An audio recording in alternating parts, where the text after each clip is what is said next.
This banned farm trick makes compost in half the time. If you've been following SoilSage Chronicles for a while, you already know I'm a little obsessed with compost. Turning kitchen scraps and garden waste into black gold still feels like magic to me. But let me tell you something that might surprise you. There's a banned old farm trick that can turn your compost into rich, ready-to-use soil food in almost half the time. This isn't just garden folklore, I've tested it myself, and I've seen what happens when farmers quietly put this trick into practice. The difference is jaw-dropping. Whether you're new to composting or you've been at it for years, this one insight could change the way you think about soil building forever, so let's dig into it.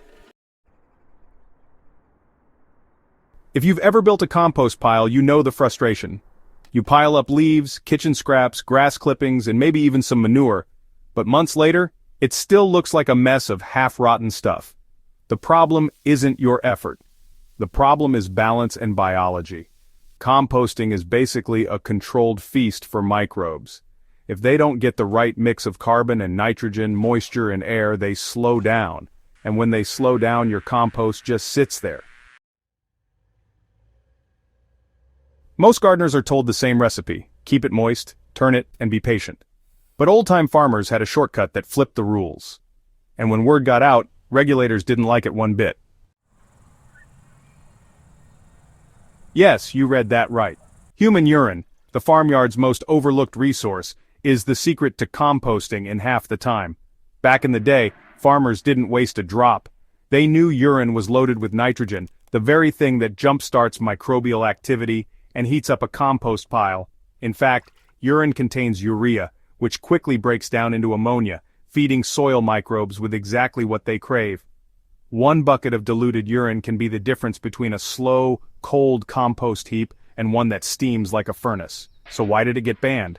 In many places, regulations around using human waste on crops grew tighter as modern sanitation took over. Authorities worried about hygiene and, well, the ick factor. But here's the truth: fresh urine from healthy individuals is sterile, and when used properly, it's one of the safest, fastest nitrogen sources you can find. Think of compost like a campfire. Carbon-rich materials, leaves, straw, sawdust, are the logs. They hold the structure and provide energy. Nitrogen is the spark and the flame that keeps the fire burning hot. Without nitrogen, you're just staring at cold logs. When you add urine to your pile, you're dumping on liquid nitrogen fuel.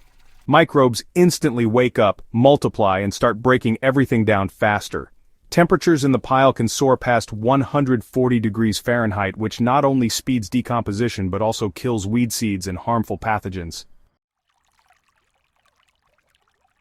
That's why piles enriched with urine often mature in 6 to 8 weeks, compared to the usual 3 to 6 months. If you're going to try this trick, here's how to do it right. First, always dilute. Straight urine can be too strong and can create ammonia smells. Mix about 1 part urine to 8 parts water before adding it to your pile. This gives microbes an even, balanced feed. Second, add it evenly. Don't just dump a bucket in one spot. Sprinkle it across layers as you build the pile. Kitchen scraps, leaves, grass clippings, then your diluted urine. That way everything gets activated at once. Third, keep your pile covered.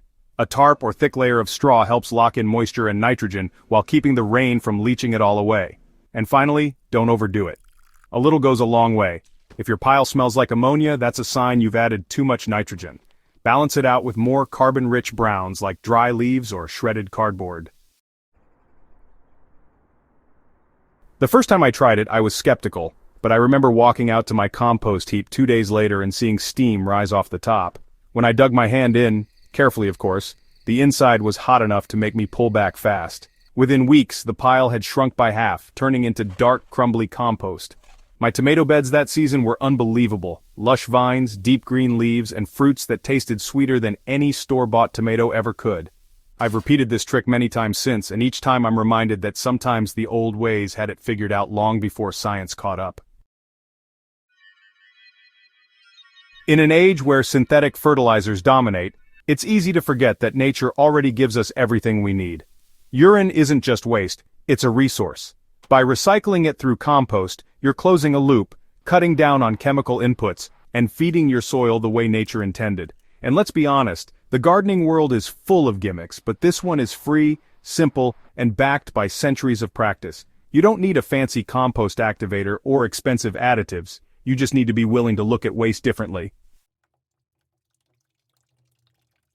This banned farm trick, adding urine to compost, isn't for everyone, and that's okay.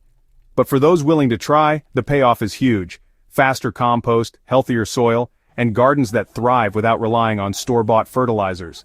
As gardeners, we're all in this together, learning and experimenting with what works.